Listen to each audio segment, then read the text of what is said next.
사랑하는 청취자 여러분, 저는 봉금제입니다. 제가 직접 쓴 소설을 들으면서 즐거운 시간 보내시길 바랍니다. 오늘은 후에, 진지하게 라는 소설을 함께 감상해 보겠습니다. 한 장, 넘어오자마자 베개 선인을 깔아뭉개다. 긴 검은색 망토가 바닥에 끌렸다. 앞에는 이마를 가리는 후드가 있었다. 뺨에는 기묘한 가면을 쓰고 있어 반쪽 얼굴을 신비롭게 가리고 있었다. 하지만 맑은 눈가에서 뻗어나온 길고 휘어진 속눈썹은 감출 수 없었다. 이 사람은 어둡게 빛나는 방에 나타났다. 방은 아직 불이 켜지지 않아 희미하게 빛나고 있었고 밖에서 들어오는 빛 덕분에 주변을 흐릿하게 볼 수 있었다. 이 사람은 손에 정교하게 조각된 작은 나무 상자를 들고 있었다. 갑자기 그녀의 어깨가 떨리기 시작했고 떨림의 강도는 점점 더 심해졌다. 그녀는 떨면서 하늘을 올려다보았고 그러자 머리에 쓰고 있던 모자가 떨어졌다. 맑은 물처럼 빛나는 눈동자와 뒤로 깔끔하게 묶은 긴 머리가 드러났다. 아마도 여자였을 것이다. 하! 드디어 내가 내 것이 되었구나. 맑고 아름다운 목소리가 그녀가 젊은 여자라는 것을 확실히 증명했다. 그녀는 너무 기뻐서 하늘을 향해 고개를 젖히고 크게 웃었다. 기쁨에 잠긴 채 그녀는 고개를 숙이고 나무 상자를 열었다. 상자 안에는 수정처럼 투명한 반짝이는 보석이 들어있었다. 아마도 밤에 빛나는 보석일 것이다. 밤에도 빛이 나기 때문이다. 하지만 그 빛은 너무 밝지도 너무 어둡지도 않았다. 빛은 상자를 비추기에 충분했고 부드럽고 안정적인 빛을 발했다. 월광환주. 그녀는 천천히 보석을 들어 올려 얼굴 앞에 들고 자세히 살펴보며 조용히 이름을 불렀다.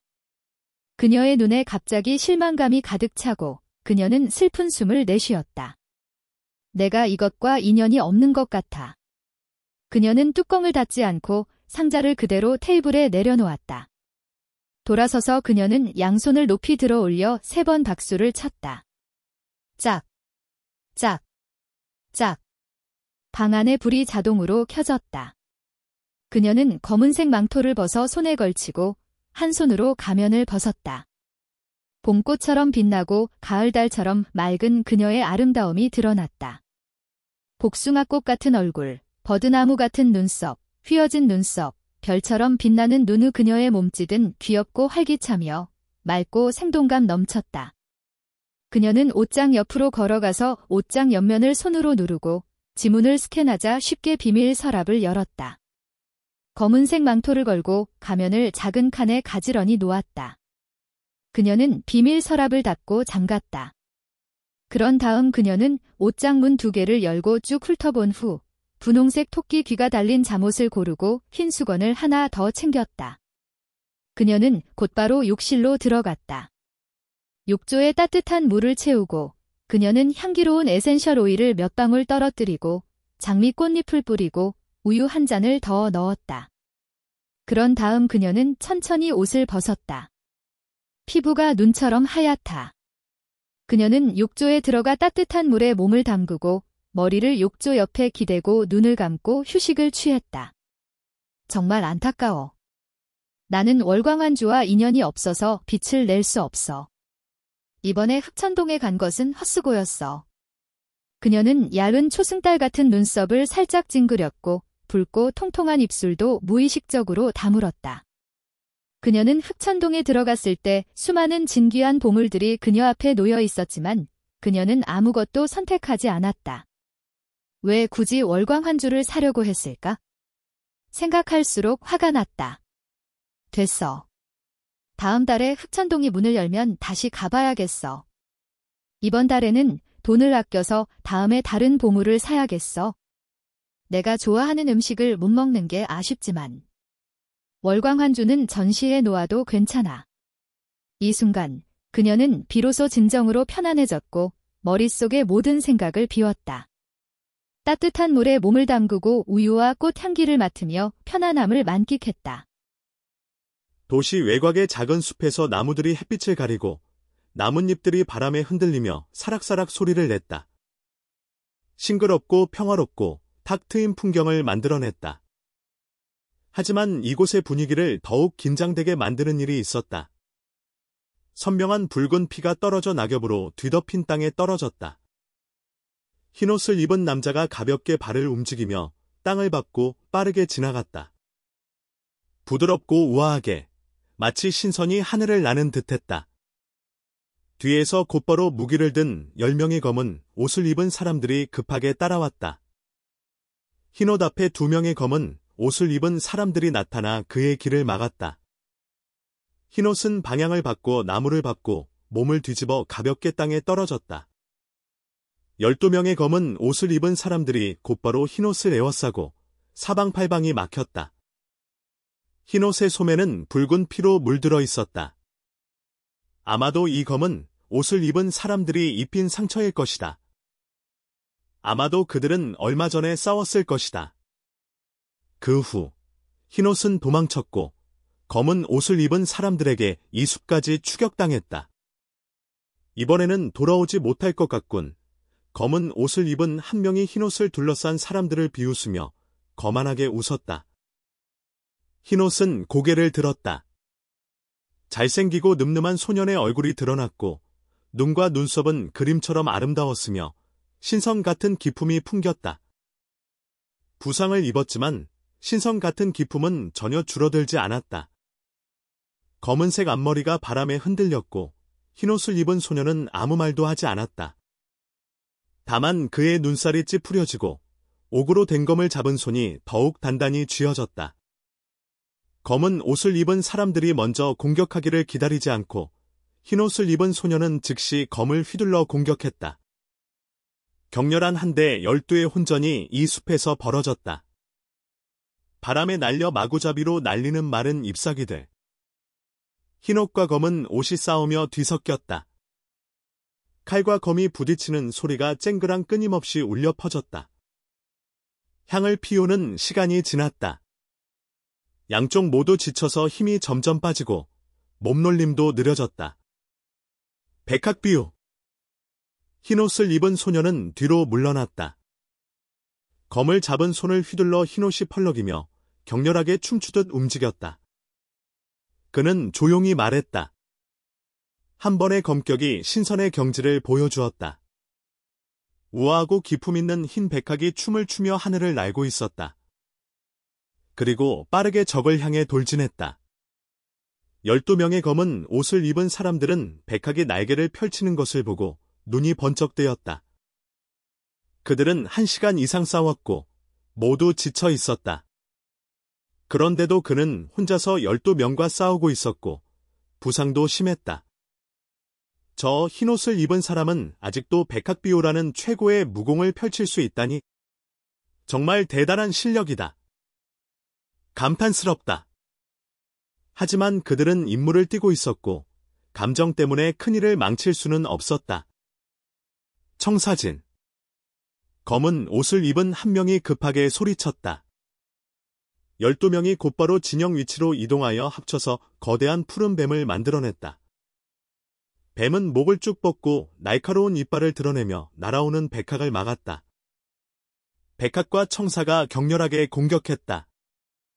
청사는 매우 사납지만 부드러운 백학을 이길 수는 없었다.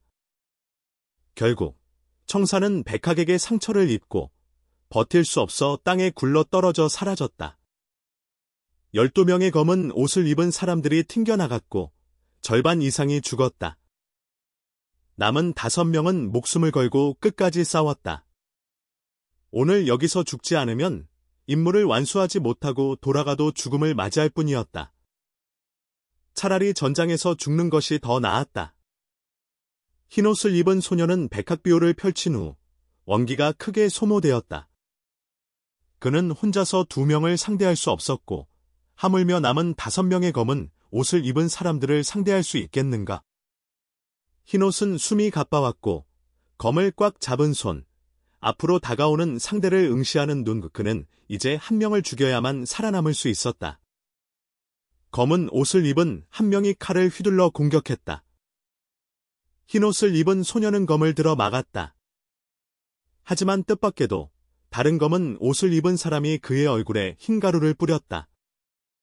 그는 손을 쓸 틈도 없이 흰가루를 얼굴에 맞았고 눈에도 묻었다. 검고 빛나는 아름다운 눈이 갑자기 변색했다. 하얀색이 맑고 검은 눈동자를 덮기 시작했다. 그의 눈은 흐릿하고 멍하고 빛이 없어졌다. 흰옷을 입은 남자의 눈앞이 점점 흐릿해졌다. 그는 눈을 크게 뜨고 눈을 깜빡였지만 아무것도 보이지 않았다. 흰옷은 서둘러 손에 든 검을 내려놓고 얼굴과 눈에 묻은 가루를 닦았지만 처음과 같이 뚜렷하게 보이지 않았다. 흐릿하게 사람 그림자가 보였지만 누구인지 구분할 수 없었다. 흰옷을 입은 소녀는 당황해서 양손을 뻗어 허공을 휘둘렀다. 말할 필요도 없이 그 흰가루는 독약이었다. 하늘이시여, 땅이시여, 천지신명이시여, 제발 저를 땅에 떨어뜨릴 때 아프지 않게 해주세요. 아프지 않게 떨어뜨려 주세요. 아프지 않게 해주세요. 높은 하늘에서 푸른 옷을 입은 소녀가 떨어지고 있었다. 그녀의 얼굴은 고통으로 가득 차 있었고 두 손은 합장하고 있었으며 떨어지는 동안에도 계속해서 절을 했다. 어떻게 아프지 않을 수가 있어? 늙은 천지신이시여, 정말 너무하시네. 1초 후, 그녀는 얼굴을 찡그리며 눈물을 흘리지 못했다. 그녀는 화가 나서 하늘을 가리키며 큰 소리로 꾸짖었다. 아래에 있는 5명의 검은 옷을 입은 사람들은 검을 휘두르며 흰옷을 입은 남자를 포위했다. 그들은 흰옷을 입은 소년을 처리한 후 임무를 수행하기 위해 돌아갈 계획이었다. 하지만 뜻밖에도 정말 너무하시네. 어디선가 신비로운 소리가 점점 커지며 그들의 귀에 들렸다. 5명의 검은 옷을 입은 사람들은 당황하고 두려워하며 움직임을 멈추고 주변을 살폈다. 그리고 조심스럽게 뒤로 물러서며 방어태세를 취했다. 아! 갑자기 하늘에서 푸른 옷을 입은 여자가 떨어졌다. 게다가 그녀는 흰옷을 입은 소년이 뻗은 두 팔에 정확히 떨어졌다. 그녀가 갑자기 떨어져서 흰옷을 입은 소년은 전혀 몰랐기 때문에 미리 준비를 하지 못해서 그녀를 받아낼 수 없었다. 게다가 그녀의 무게에 휘둘려 한 바퀴 돌고 넘어져 땅에 납작 엎드렸다. 떨어졌어. 정말 아프지 않네? 땅에 닿기 직전 그녀는 눈을 질끈 감고 뜨려고 하지 않았다. 그녀는 딱딱하고 메마른 땅을 보고 싶지 않았다. 어떻게 떨어지든 간에 끔찍할 것이다. 하지만 왜 그녀는 아무런 이상한 느낌을 받지 못하는 걸까? 그녀는 하늘에서 땅으로 떨어졌는데도 아무런 고통을 느끼지 못했다는 사실에 기뻐하며 만족했다. 그녀는 입이 찢어질 듯이 웃으며 그녀의 요청을 귀여운 신이 들어주었다고 생각했다. 그래서 그 신이 그녀를 도와주었다. 게다가 그녀를 매우 아끼는 것 같다. 그녀는 두 손으로 막 떨어진 곳 주변을 더듬었다. 그녀는 몇 번 두드리며 칭찬했다. 단단하고 매끄럽네. 뭔가 이상한 점을 느끼니 푸른 옷을 입은 소녀는 미간을 살짝 찌푸렸다. 너, 아래에 있는 흰옷을 입은 남자가 놀라서 소리쳤다. 푸른 옷을 입은 여자는 이상한 소리를 듣고 세상이 캄캄해지자 곧바로 큰 소리로 씩씩하게 물었다. 누구야? 빨리 나와. 귀신 흉내내지 마. 내가 너를 무서워할 줄 알아? 흰옷을 입은 소녀는 고개를 들고 쓴웃음을 지으며 말했다. 아가씨, 눈을 뜨고 보지 않으면 어떻게 보이겠어요? 흰옷을 입은 남자는 눈에 독이 들어갔지만 가까운 거리에서 그녀의 흐릿한 모습을 볼 수 있었다. 번역 결과 남의 여인이 듣자마자 눈을 번쩍 뜨며 웃으며 말했다. 놀라서 잊어버렸어. 그녀가 눈을 살짝 뜨자 몸 아래에 미남자가 누워있는 것을 보았다. 그녀는 지금 그 남자의 배 위에 앉아 있었다. 특히 그녀의 한 손은 언제부터인가 그 남자의 옷 속으로 들어가 그의 가슴에 놓여 있었고 다른 한 손은 그의 배를 쓰다듬고 있었다. 눈이 잘 보이지 않아 당황하고 있던 백의 소녀는 갑자기 남의 여인에게 떨어져 땅에 넘어졌다. 그는 아직 정신을 차리지 못한 상태에서 그녀에게 온몸을 희롱당했다. 그런데 그는 그녀를 꾸짖기도 전에 그녀에게 옷깃을 잡혀 끌려 올려졌다. 남의 여인은 백의 소년의 옷깃을 잡아당겨 가까이 끌어당겼고 얼굴을 마주보았다. 그녀는 그의 섬세한 이목구비를 응시하며 눈을 깜빡이지 않았고 혀를 차며 칭찬을 멈추지 않았다. 천자옥색, 천사 같은 얼굴, 옥처럼 맑은 기품. 와! 떨어져서 이렇게 천사 같은 미남자를 만나다니. 나는 정말 복이 많아. 그녀는 입술을 꽉 다물고 마치 침이 흘러나오는 것을 막으려는 듯했다. 게다가 그녀는 그 남자 앞에서 당당하게 침을 꿀꺽 삼켰다. 그녀는 태연하게 즐거워하며 웃으며 말했다. 백의 천사님, 저에게 키스해 주시겠어요? 키스. 백의 소년과 5명의 흑의 인물들은 놀라서 입을 벌렸다. 처음 만난 남자에게 예의를 차리지 않고 당당하게 키스를 요구하는 작은 소녀를 보았기 때문이다. 그녀의 탐욕스러운 표정은 색욕이 넘치는 네 글자를 드러냈다. 아니면 당신이 저에게 키스해도 돼요. 남의 여인은 장난스럽게 오른쪽 눈을 깜빡이며 웃으며 급히 말을 바꿨다. 부인, 자중하십시오. 백의 소녀는 얼굴이 차갑고 무정했고 목소리조차 얼음과 눈처럼 차가웠다. 남의 여인은 화가 나지 않았다. 그녀는 여전히 밝게 웃으며 계속해서 제안했다. 키스하지 않아도 돼요. 아니면 사진을 찍어서 기념으로 남길 수 있겠어요. 당신은 너무 잘생겼어요. 분명히 나중에 유명해질 거예요. 친구들에게 자랑하고 부러워하게 만들 거예요.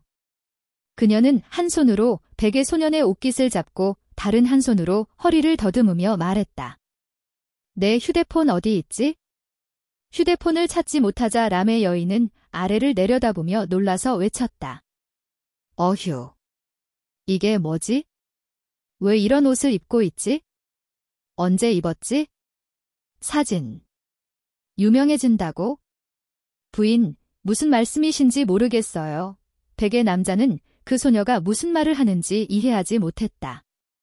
근처에 있던 5명의 흑의 인물들도 현재 상황을 파악할 수 없었다. 그들은 눈을 크게 뜨고 바라보았다. 백의 천사님, 혹시 이게 고대라고 말씀하시는 건가요? 람의 여인은 두 손으로 백의 소년의 옷깃을 꽉 잡고 어색하게 웃으며 입술을 떨며 물었다. 내가 시간 여행을 온 건가요? 고대. 시간 여행. 아가씨, 이상한 말은 그만하세요. 백의 남자가 고뇌에 찬 표정으로 한숨을 쉬었다. 게다가 언제까지 내 몸 위에 앉아있을 생각이세요? 그녀는 백의 소년의 얼굴을 자세히 들여다보며 말했다. 백의 선녀님의 태도를 보니 거짓말은 아닌 것 같아요. 푸른 옷을 입은 소녀는 울어야 할지 웃어야 할지 몰랐다. 머릿속에는 온갖 질문들이 떠올랐지만 당장은 해답을 찾을 수 없었다. 내가 시간 여행을 왔어. 정말 시간 여행을 온 거야? 게다가 시간 여행을 오자마자 백의 선녀님을 눌렀어? 그런데 어떻게 시간 여행을 온 거지?